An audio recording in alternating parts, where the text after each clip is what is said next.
যখন ইসরাফিলের সিংহার ফুৎকারের পরে জমিনকে প্রবলভাবে প্রকম্পিত করা হবে, ও বাবারা ভাইয়েরা শোনেন, এমন একটি কম্পন হবে, উলট পালট হয়ে যাবে, জমিনের উপরে যা আছে জমিনের নিচে চলে যাবে, জমিনের নিচে যা আছে তা উপরে চলে আসবে। প্রশ্ন হলো, জমিনের উপরে কি আছে? আপনাদের বাড়িঘর আছে দুবাইয়ে, সুইজারল্যান্ডে, এই যে এত বড় বড় টাওয়ার মানুষ বানিয়ে রেখেছে, জমিন যখন কেঁপে উঠবে এই টাওয়ার আর বিল্ডিং গুলো বালুর মতো উড়ে যেতে থাকবে। আল্লাহু আকবার! সব শেষ, লন্ড ভন্ড হয়ে যাবে, সব তছনছ হয়ে যাবে, চূর্ণ বিচূর্ণ হয়ে যাবে। জমিনের উপরে থাকা এই যে বাগানের গাছগুলো আছে, গাছপালা শেষ হয়ে যাবে, পাহাড়গুলো ধ্বংস হয়ে যাবে, জমিনের উপরে থাকা সব ধ্বংস হয়ে যাবে, আর জমিনের নিচে থাকা জিনিসগুলো জমিনের উপরে চলে আসবে। এজন্য আল্লাহ সূরা জিলজালের দ্বিতীয় আয়াতে বলেছেন, ওয়া আখরাজাতিল আরদু আথকালাহা, জমিন তার ভেতরের বোঝা বের করে দিবে। জমিনের ভেতরে অনেক খনিজ সম্পদ আছে, স্বর্ণ আছে, জমিনের তলায় যত খনিজ সম্পদ আছে, ইসরাফিলের ভয়ঙ্কর সিংহার ফুৎকারে জমিন তার পেটের ভেতরে থাকা সব কিছুকে বমি করে বের করে দিবে। আল্লাহু আকবার! জমিনের উপরে যা আছে সবকিছু কিভাবে ধ্বংস হবে শোনেন। এই যে পাহাড়, আমার বাড়ি তো সিলেটে, সেখানে পাহাড় আর পাহাড়, এই পাহাড়গুলো দিয়ে আল্লাহ জমিনটাকে স্থির রেখেছেন। এজন্য আল্লাহ তাআলা কোরআনে কারিমে বলেছেন, ওয়াল আরদা মাদাদনাহা ওয়া আলকাইনা ফিহা রাওয়াসিয়া ওয়া আমবাতনা ফিহা মিন কুল্লি যাওজিন বাহিজ। আল্লাহ তাআলা বলছেন, জমিনকে আমি বিছানার মতো বিছিয়ে দিয়েছি। এই যে জমিনে আপনারা আছেন, এই জমিন বিছানার মতো। আল্লাহ বলছেন এটা হেলাদুলা, নড়াচড়া করবে, এটা যেন নড়াচড়া না করে, এটা যেন অস্থির হয়ে না যায়, তোমাদেরকে নিয়ে পড়ে না যায়। এজন্য আমি কি করলাম, ওয়া আলকা ফিল আরদি রাওয়াসিয়া আন তামিদা বিকুম, পাহাড়, আমি এই জমিনের উপরে পাহাড়কে পেরেকের মতো গেড়ে দিয়ে জমিনকে শক্ত করে দিয়েছি। সুবহানাল্লাহ! এই পাহাড়কে জমিনের উপরে কি হিসাবে বানানো হয়েছে? জোরে বলেন। সাইন্টিফিক ওয়াজ হচ্ছে তো। এই যে পেরেক, এই যে দেখেন চেয়ার, তক্তা, এগুলো গাছ ছিল। আপনারা কি বলেন, করাত বলেন না? কুষ্টিয়াতে করাত দিয়ে গাছ কেটে তক্তা করা হয়েছে, কাঠ বানিয়ে এরপরে এই দেখেন এগুলোকে জোড়া দেওয়া হয়েছে কি দিয়ে? আচ্ছা আপনারা বলেন তো, পেরেকের কোন অংশটা বেশি থাকে? নিচের দিকেই তো পেরেকের অংশ থাকে বেশি। এই যে আমি পেরেক মারলাম, এখন পেরেকের বেশিরভাগ অংশ কোথায় চলে গেল? তাহলে আল্লাহ যে বলেছেন জমিনের মধ্যে পাহাড় পেরেকের মতো, তাহলে পেরেকের বেশিরভাগ অংশ থাকে কোন দিকে? সুবহানাল্লাহ! কোরআন এই বৈজ্ঞানিক তথ্য দিয়েছে। আজকের ভূতত্ত্ববিদরা গবেষণা করে দেখেছেন, পাহাড়ের যে অংশ মাটির উপরে আমরা দেখি, এর চেয়ে প্রায় 20-25 গুণ অংশ মাটির নিচে বিস্তৃত হয়ে আছে। সুবহানাল্লাহ! আপনাদের হাতের প্রত্যেকের মোবাইল আছে, গুগল শরীফে সার্চ দিয়ে দেখেন, মাউন্ট এভারেস্টের চূড়া জমিন থেকে 9 কিলোমিটার উঁচু, কিন্তু এর ভেতরে শিকড় বিস্তৃত হয়েছে 125 কিলোমিটার পর্যন্ত গভীর। সুবহানাল্লাহ পড়বেন না? এই পাহাড়গুলো কত শক্তিশালী! ইসরাফিলের সিংহার ফুৎকারের পরে এই পাহাড়গুলোর পরিস্থিতি কি হবে এবার শোনেন। রব্বুল আলামিন কোরআনুল কারীমের 69 নম্বর সূরা সূরাতুল হাক্কা এর 13 নম্বর আয়াত থেকে বলছেন, ফাইযা নুফিখা ফিস সূরি নাফখাতুন ওয়াহিদা ওয়া হুমিলাতিল আরদু ওয়াল জিবালু ফাদুক্কাতা দাক্কাতান ওয়াহিদা ফায়াউমাইযিন ওয়াকাআতিল ওয়াকিআ।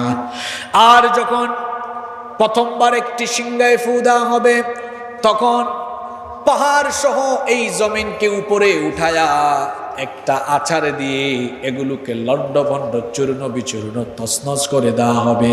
আল্লাহ তাআলা কোরআনুল কারীমের ৭৩ নম্বর সূরা মুজাম্মিলের ১৪ নম্বর আয়াতে বলেছেন, ইয়াউমা তারজুফুল আরদু ওয়াল জিবালু ওয়া কানাতিল জিবালু কাসীবাম মাহিলা। সেই দিন অর্থাৎ কিয়ামতের দিন ইসরাফিলের সিংহার ফুৎকারের পরে এই পাহাড়গুলোকে এমন ভাবে ধ্বংস করা হবে, পাহাড়গুলো ইসরাফিলের সিংহার ফুৎকারের পর বালুর মতো উড়ে উড়ে যেতে থাকবে। আল্লাহু আকবার।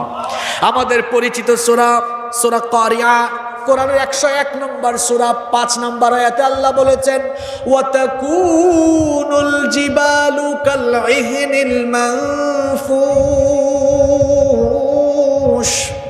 আল্লাহ তাআলা বলেছেন পাহাড়গুলো ধুনা তুলার মতো উড়ে উড়ে যেতে থাকবে। ইসরাফিলের সিংহার ফুৎকারের পরে এভাবে পাহাড়গুলো ধ্বংস হয়ে যাবে। সাগরের পরিস্থিতি কি হবে? বঙ্গোপসাগর, আটলান্টিক মহাসাগর, প্রশান্ত মহাসাগর সহ সাগর মহাসাগরগুলোকে আল্লাহ উত্তাল করে দিবেন। এজন্য আল্লাহ বলেছেন, ওয়া ইদাল বিহারু ফুজ্জিরাত।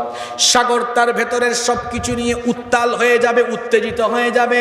ইসরাফিলের সিংহার ফুৎকারের পরে সাগরের তলার মাটি ফেটে যাবে, সব পানি নিচের দিকে চলে গিয়ে পানির যে মূল উপাদান অক্সিজেন আর হাইড্রোজেন যখন একসাথে হয়ে যাবে, তখন আল্লাহ বলেছেন, ওয়া ইদাল বিহারু সুজ্জিরাত। সাগরের মধ্যে আগুন লেগে যাবে, সাগরের মধ্যে আগুন লেগে যাবে। এই রকম করে গোটা দুনিয়া, গোটা জমিন, আসমান জমিন সবকিছু আল্লাহ ধ্বংস করে দিয়ে সবকিছুকে আল্লাহ তার হাতের মুঠায় নিয়ে ফেলবেন।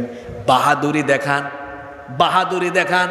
আল্লাহর দ্বীনের সাথে বেয়াদবি করেন, কোরআনের মাহফিলের সাথে বেয়াদবি করেন, আলেম ওলামার সাথে বেয়াদবি করেন। আল্লাহ তাআলার কুদরত আপনি বুঝেন না, উপলব্ধি করতে পারেন না। আমাদের সমাজে কিছু মানুষ আছে, এরা যখন একটু ক্ষমতা পায় তখন দেখা যায় আল্লাহ রসুলের বিরুদ্ধেও কথা বলতে দ্বিধাবোধ করে না।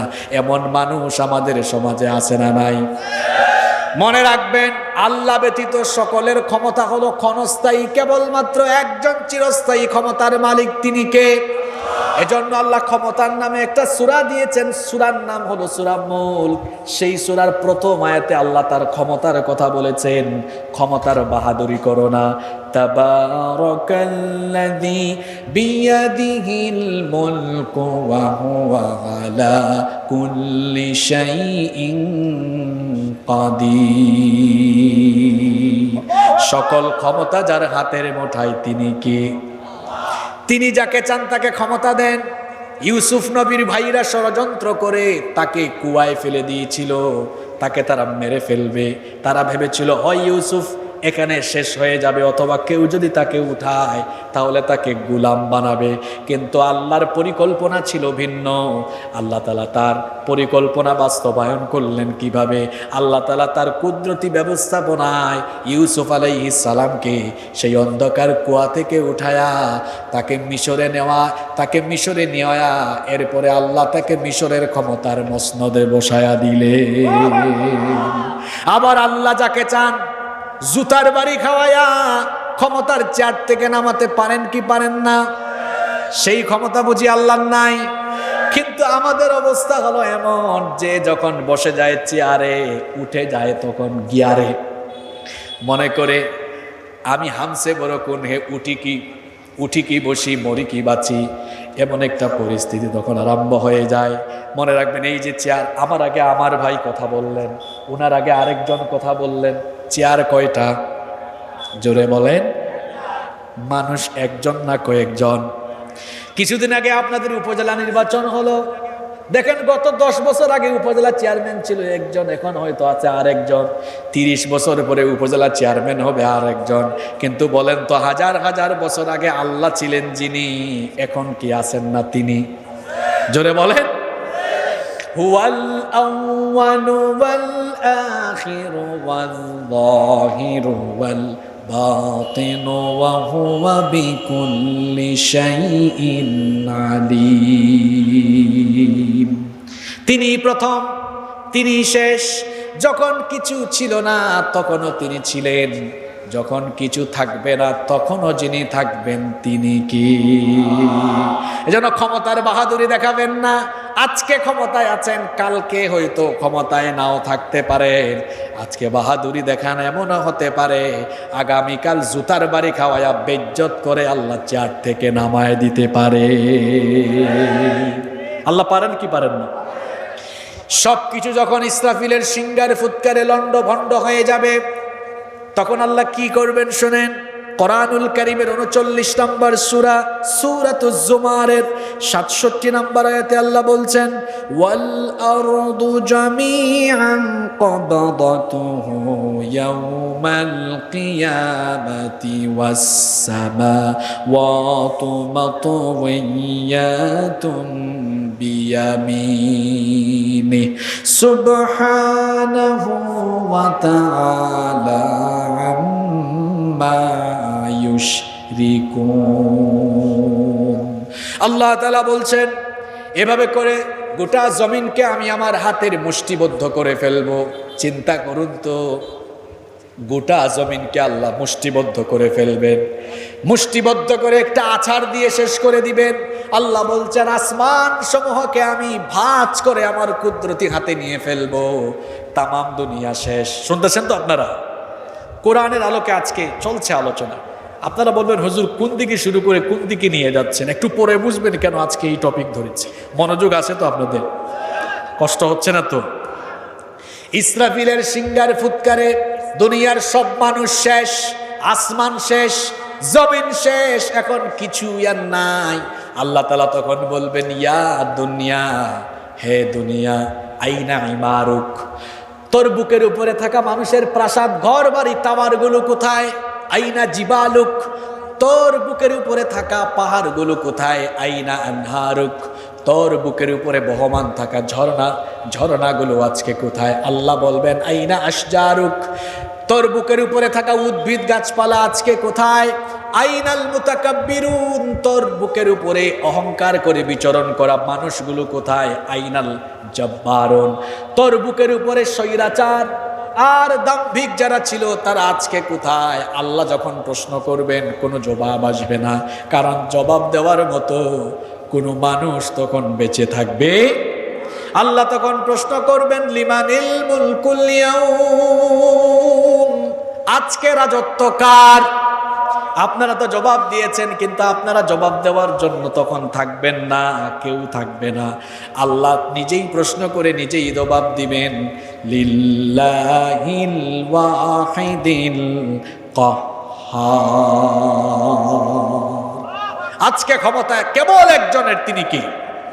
জোরে বলেন, তিনি কে? আল্লাহ মালাকুল মউতকে ডাকবেন। আপনারা যাকে আজরাইল বলেন, আজরাইল নামে কোনো ফেরেশতার নাম কোরআন হাদিসে নাই, এগুলো ইসরাইলি বর্ণনা। এই ফেরেশতার নাম কোরআন হাদিসে যেটা এসেছে সেই নাম হলো মালাকুল মউত। আল্লাহ মালাকুল মউতকে বলবেন, ইয়া মালাকুল মউত মান বাকিয়া, কে বাকি আছে? আর মালাকুল মউত বলবে, আল্লাহ আমি, আমার ভাই জিব্রিল, ইসরাফিল, মিকাইল, আমরাই বাকি আছি। আল্লাহ বলবেন, মালাকুল মউত জিব্রিলের জান কবজ কর, ইসরাফিলের জান কবজ কর, মিকাইলের জান কবজ কর। মালাকুল মউত জিব্রিল, মিকাইল, ইসরাফিলের জান কবজ করবে। আল্লাহ তাআলা মালাকুল মউতকে প্রশ্ন করবেন, মাম বাকিয়া, এখন কে বাকি আছে? মালাকুল মউত তখন বলবে, আল্লাহ এখন আপনি আর আমি ছাড়া আর কেউ বাকি। আল্লাহ বলবেন, তাহলে তুইও আর থাকবি না, মুত মুত ইয়া মালাকাল মউত, মালাকুল মউত তুইও এখন মরে যা। যে মালাকুল মউত দুনিয়ার সকল প্রাণী মানুষের জান কবজ করেছে, প্রাণ কবজের, রূহ কবজের কষ্ট সে জানে না। আল্লাহ যখন তাকে বলবেন, তুই তোর জান নিজেই কবজ কর, মালাকুল মউত তখন বিকট একটা চিৎকার দিয়ে মালাকুল মউত শেষ হয়ে যাবে। এখন মালাকুল মউত নাই, কেউ নাই, শুধুমাত্র আছেন একজন, তিনি কে? এজন্য আল্লাহ তাআলা বলেছেন কেউ থাকবে না। আমাদের পছন্দের সূরা সূরা রহমানের 26 এবং 27 নম্বর আয়াতে আল্লাহ বলছেন, কুল্লু মান আলাইহা ফানি ওয়া ইয়াবকা ওয়াজহু রাব্বিকা যুল জালালি ওয়াল ইকরাম। সবকিছু ফান হয়ে যাবে, ধ্বংস হয়ে যাবে, কেবলমাত্র মহামহিয়ান সত্তা যিনি অবশিষ্ট থাকবেন। গলার আওয়াজ বড় করে সবাই বলেন, তিনি কে? কেউ নাই, সব শেষ। ইসরাফিল সিংহায় ফুৎকার দিবে কয়বার? জোরে বলেন। আলোচনার শুরুতে বলেছিলাম না কয়বার? ইসরাফিল এখন আছে? এখন আছে? নাই তো, সেও মরে গেছে। এবার শুরু হবে বাস, পুনরুত্থান। ঈমান যে বিষয়ের উপরে আনতে হয় তার মধ্যে একটা বিষয় হলো ওয়াল বাসি বাদাল মাউত, মৃত্যুর পরে আবার আল্লাহ জীবিত করবেন। তাফসীর ইবনে কাসিরের মধ্যে এসেছে, কিয়ামতের ঘটনা ঘটার পরে যখন সব লণ্ডভণ্ড হয়ে যাবে, এবার আল্লাহ তাআলা জীবিত করা আরম্ভ করবেন। আর প্রথমে আল্লাহ যাকে জীবিত করবেন সে হলো ইসরাফিল। জোরে বলেন, প্রথমে যাকে জীবিত করা হবে তার নাম কি? ইসরাফিল। ইসরাফিলকে কেন আল্লাহ প্রথমে জিন্দা করবেন? তাফসীর ইবনে কাসিরের মধ্যে এসেছে, এজন্য আল্লাহ ইসরাফিলকে প্রথমে জিন্দা করবেন কারণ ইসরাফিলের একটা দায়িত্ব বাকি আছে। সেই দায়িত্ব হলো আরেকবার সিংহায় ফুৎকার দেওয়া। আল্লাহ ইসরাফিলকে জীবিত করে বলবেন, ইসরাফিল তুমি দ্বিতীয়বার সিংহায় ফুৎকার দিয়ে তোমার দায়িত্ব সম্পন্ন করো। এবার ইসরাফিল দ্বিতীয়বার সিংহায় ফুৎকার দিবে। দ্বিতীয়বার যখন সিংহায় ফুৎকার মারবে তখন কি হবে? আল্লাহ তাআলা সূরা জুমারের 68 নম্বর আয়াতে বলেছেন, সুম্মা নুফিখা ফীহি উখরা ফাইযা হুম কিয়ামুন ইয়ানদুরুন। অতঃপর দ্বিতীয়বার যখন সিংহায় ফুৎকার দেওয়া হবে, মানুষ তখন কবর থেকে উঠতে থাকবে, কবরগুলো খুলে যাবে। আর সর্বপ্রথম যার কবর খুলে যাবে, সর্বপ্রথম যাকে কবর থেকে উঠানো হবে তিনি আর কেউ নন, আমাদের প্রিয় নবী, নবীদেরও নবী, রাহমাতাল লিল আলামিন মুহাম্মাদুর রাসূলুল্লাহ সাল্লাল্লাহু আলাইহি ওয়াসাল্লামকে আল্লাহ সবার আগে কবর থেকে উঠাবে। আমাদের নবীর দাম, মর্যাদা কম না বেশি? এজন্য আল্লাহর নবী বলেছেন, আনা সাইয়্যিদু ওয়ালাদি আদম ইয়াউমাল কিয়ামাহ। আল্লাহ তাআলা আমাকে কিয়ামতের দিন আদম সন্তানের নেতা বানাবেন। ওয়া আনা আউয়ালু মান ইয়ানশাক্কু আনহুল কবর, এবং সর্বপ্রথম যাকে কবর থেকে উঠাবেন সেই ব্যক্তি হলাম আমি। প্রথমে দুনিয়ায় এসেছে আদম, দুনিয়াতে সবার বাবা আদম আলাইহিস সালাম প্রথমে এসেছেন, কিন্তু কবর থেকে উঠানোর সময় আল্লাহ আমাদের নবীকে আগে উঠাবেন। সুবহানাল্লাহ। এরপরে ধাপে ধাপে সব কবর খুলে যাবে। আপনাদের এই খুকসারো কবরস্থানের সব কবর খুলে যাবে। কবর থেকে উঠে মানুষ কিভাবে দৌড়াবে শোনেন এবার আল্লাহ কি বলছেন। কোরআনুল কারীমের ৭০ নম্বর সূরা সূরাতুল মাআরিজের ৪৩ নম্বর আয়াতে আল্লাহ তাআলা বলছেন, ইয়াউমা ইয়াখরুজুনা মিনাল আজদাথি সিরাআন কাআন্নাহুম ইলা নুসুবিন ইউফিদুন। সেই দিন মানুষ দ্রুত গতিতে কবর থেকে উঠে দ্রুত গতিতে হাসরের মাঠের দিকে ছুটতে থাকবে। দ্রুত তারা হাসরের ময়দানে যাবে। আমার দিকে তাকান, অমনোযোগ হইয়েন না, ভয়ঙ্কর অবস্থা এখন আরম্ভ। কবর খুলে গেল, কবর থেকে মানুষ উঠবে কি রকম, মানুষের শরীরের অবস্থা কেমন হবে, আল্লাহর নবী কি বলেছেন শুনেন। আম্মা জান আয়েশা রাদিয়াল্লাহু আনহা এই হাদিস বর্ণনা করেছেন। তিনি বলেছেন, আল্লাহর নবীকে আমি বলতে শুনেছি, নবীজি বলেছেন, ইউহশারুন নাসু ইয়াউমাল কিয়ামাতি হুফাতান উরাতান গারলা। কিয়ামতের দিন মানুষ কবর থেকে উলঙ্গ, খালি পায়ে, খতনাবিহীন অবস্থায় উঠবে। উলঙ্গ হয়ে মানুষ উঠবে। দামি দামি কাপড় মানুষের গায়ে থাকবে না, নগ্ন পদে